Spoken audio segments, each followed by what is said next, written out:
မြန်မာနိုင်ငံရဲ့တောင်တန်းကြီးကြားမှာနဂါးတစ်ကောင်ရဲ့တနေရာဒီကိုသွေးသားထဲမှာရောနှလုံးသားထဲမှာပါတဲဆောက်ထားတဲ့လူမျိုးတစ်မျိုးရှိတယ်ဆိုတာကြားဖို့ကြပါသလားဒီနေ့မှာတော့အဲ့ဒီနဂါးရဲ့မျိုးဆက်ဒီလိုဆိုကြတဲ့ပေါ်အိုးလူမျိုးတွေရဲ့စိတ်ဝင်စားစရာကောင်းတဲ့ဇာတ်လမ်းကိုအတူတူလေးလာကြည့်ကြရအောင်ပါပါအိုလူမျိုးတွေရဲ့ဇာမစ်ကိုပြန်ကြည့်လိုက်ရင်တော်တော်လေးကိုဆွဲဆောင်မှုရှိတဲ့ဒနာရီတစ်ခုနဲ့စတင်ထားတာကိုတွေ့ရမှာပါသူတို့ကတန်ခိုးကြီးတဲ့ဝိစာတူနဲ့ငကားမတကောင်တို့ပေါင်းဖယ်ရကနေစင့်တက်လာကြတယ်လို့အခိုင်အမာယုံကြည်ကြတယ်ဒါကမကြချေပုံမြင်တဖို့တော့မဟုတ်ပါဘူးသူတို့ရဲ့ယဉ်ကျေးမှုတစ်ခုလုံးကိုတိဆောက်ထားတဲ့အုပ်မြေသူတို့ရဲ့ကိုယ်တန်လက္ခဏာရဲ့အတဲနှလုံးပါပဲအဲ့ဒီတော့နဂါးမျိုးဆက်ဆိုတဲ့အတိစိတ်ကသူတို့ရဲ့ဝတ်စားစင်ရမှုကနေစပြီးနေစဉ်ဘဝလူမှုတန်ဖိုးတွေထိအရာအလုံးပေါ်မှာလွှမ်းမိုးနေတာတွေ့ရမှာပါဒါပဲဒီဒန်နာရီလာလူမျိုးတွေဟာတကယ်တမ်းမှဘယ်သူတွေလဲသူတို့ဘဲကနေလာကြတာလဲဟုတ်ပြီဒါဆိုပီအိုလူမျိုးဆိုတာဘယ်သူတွေလဲသူတို့ကိုတောင်သူလူမျိုးလို့လည်းလူသိများကြပြီးမြန်မာနိုင်ငံရဲ့တိုင်းရင်းသားလူမျိုးစုတွေထဲကတဆိုးပါဝင်ဖြစ်ပါတယ်ပါလာဗေဒရှုထောင့်ကနေကြည့်မယ်ဆိုရင်နော်သူတို့ဟာတိပတ်ပမာပါတာစကားမိသားစုဝင်သူတဲ့ကင်မျိုးနွယ်စုခွဲမှာပါဝင်ပါတယ်ကဲတနာရီတွေထဲကနေမြမောက်ခေကိုခဏလောက်ခုန်ကူးကြည့်လိုက်အောင်ဒီနေ့ခေတ်မှာဒီနဂါးမျိုးဆက်တွေဘလောက်များများရှိနေပြီလဲပြီးတော့မြန်မာနိုင်ငံရဲ့ဘယ်နေရာတွေမှာသူတို့ရဲ့အတိုက်အဝန်းကိုအများဆုံးတွေ့နိုင်မလဲ2014ခုနှစ်တန်းကောင်ဆိုင်ကိုကြီးလိုက်ရင်မြန်မာနိုင်ငံမှာပါအိုလူမျိုးဥယေကတတက်၄တန်းကျော်တောင်ရှိပါတယ်ဒါဟာတော်တော်လေးကိုကြီးမားတဲ့လူဦးရေဖြစ်ပြီးမြန်မာနိုင်ငံရဲ့အဓိကတိုင်းသားအုပ်စုကြီးတွေထဲမှာတစ်ခုအပါဝင်ဖြစ်တယ်ဆိုတာကိုပြနေတာပါသူတို့ရဲ့အဓိကနေထိုင်ရာနေရာကတော့ရှမ်းပြည်နယ်တောင်ပိုင်းပါပဲစစ်စုပေါင်းလူဦးရေရဲ့80%လောက်ကအဲ့ဒီဒေသမှာနေထိုင်ကြတာပါရှမ်းပြည်နယ်တောင်ပိုင်းကိုပအိုးတို့ရဲ့အတဲနှလုံးလိုတောင်တင်စားလို့ရပါတယ်ဒါပြင်ကရားကရင်မူမီနေဒီနဲ့နေဆက်ဖြစ်တဲ့ထိုင်းနိုင်ငံဘက်မှာလည်းပအိုးအတိုင်းအဝိုင်းကြီးရှိနေပါသေးတယ်ပေါင်းလူမျိုးတွေရဲ့တမိုင်းကြောင်းကရွှေ့ပြောင်းခြင်းတွေချမ်းချမ်းခံရက်တိခရခြင်းတွေနဲ့ပြည်နှံ့နေတဲ့ခရီးရှည်ကြီးတစ်ခုပါပဲသူတို့ရဲ့ဇလန်ကပျောက်ဆုံးသွားပြီဖြစ်တဲ့ဖီးနိုင်ငံတစ်ခုရဲ့အမွေအနှစ်တွေနဲ့စတင်ခဲ့တာပါသူတို့ရဲ့တမိုင်းခရီးကမြန်မာနိုင်ငံတောင်ပိုင်းကတထုံးပြီးမှအင်အားကြီးမားခဲ့တဲ့အချိန်ကနေစခဲ့တာပါ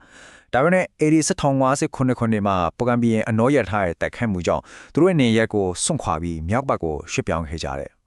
အဲ့ဒီမှာနေရက်တမ်းတော်ပဲမလျှော့တဲ့ဆွဲလုံးလာနဲ့ရှမ်းပြည်မှာတထုံးနဲ့တက်ကိုပြန်လဲတီထောင်ခဲ့ကြတာပါပကံခေကျောက်စာဒီမှာတောင်သူဆိုတာအနာမည်နဲ့မတန်းတင်ခံရတာကိုကြည့်ရင်သူတို့ဟာဒီမြေပေါ်မှာရာစုနဲ့ပေါင်းများစွာအခိုင်အမာအခြေချနေထိုင်လာခဲ့ကြတယ်ဆိုတာထင်ရှားပါတယ်အခုသူတို့ရဲ့ယဉ်ကျေးမှုကိုချင်းချင်းရှားရှားမြင်နိုင်တဲ့အမှတ်တညာတစ်ခုဖြစ်တဲ့ဝိစာစင်ရမှုအကြောင်းကိုကြည့်လိုက်ကြအောင်ပါပါအိုလူမျိုးတွေရဲ့ယူရဝတ်ဆောင်ကဘာဖြစ်လို့အမြဲတမ်းလို့အနက်ရောင်တမို့နှပြရောင်ဖြစ်နေရတာလဲဆိုတာတွေးကြည့်ဖို့ပါသလားအဖြေကတော့အကြောင်းရင်းအခက်ခါရှိပါတယ်လက်တွေ့ကျတဲ့ဘက်ကကြည့်ရင်အေးမြတဲ့တောင်ပေါ်ရာသူဥတုအတွက်ဒီအယောင်ကနှွေးထွေးမှုကိုပေးတယ်ပြီးတော့လေယာလုံးမန်းခွင့်အတွက်လည်းအငင့်ကျေသိမ့်မထင်တဲ့အယောင်ဖြစ်နေတာပေါ့ဒါပေမဲ့အဲ့ဒီထက်ပိုရည်ကြီးတာကဒီအနဲ့ရောင်ဟာသူတို့ရဲ့အမွေအနှစ်သူတို့ရဲ့ဂုဏ်ယူစရာကိုလလကနာကိုကိုစားပြုတဲ့အစွမ်းထက်တဲ့အမတ်တင်ကိထက်တကွန်ဖြစ်လာခဲ့တာပါပဲသူတို့ရဲ့တန်ဖိုးထားမှုကိုအရန်လက်လက်ပပဖော်ပြနေတဲ့စကားပုံလေးတစ်ခုရှိပါတယ်ကုန်းမြင့်ရင်ရေးမတင်ကုန်းမြင့်ရင်လူမခင်လက်နိုင်ချမှုနဲ့တန်းတူညီမျှမှုကိုသူတို့ဘလောက်အလေးထားတယ်ဆိုတာဒီစကားပုံလေးကနေရှင်းရှင်းလင်းလင်းမြင်နိုင်ပါတယ်သူတို့ရဲ့ယဉ်ကျေးမှုဟာထေရဝါဒဗုဒ္ဓဘာသာနဲ့ရှေးကြတဲ့နတ်ခိုးကွယ်မှုအယူဝါဒတွေလှလှဖဖရောရဲနေတဲ့ယဉ်ကျေးမှုတစ်ခုပါဒါပြင်သူတို့မှာကိုယ်ပိုင်ဘာသာစကားနဲ့စာပေလည်းတီးတန့်ရှိပြီးသူတို့ရဲ့ကြွယ်ဝတဲ့ယဉ်ကျေးမှုကိုမျိုးဆက်သစ်တွေစီလက်ဆင့်ကမ်းထိမ့်သိမ်းနေကြတာပါ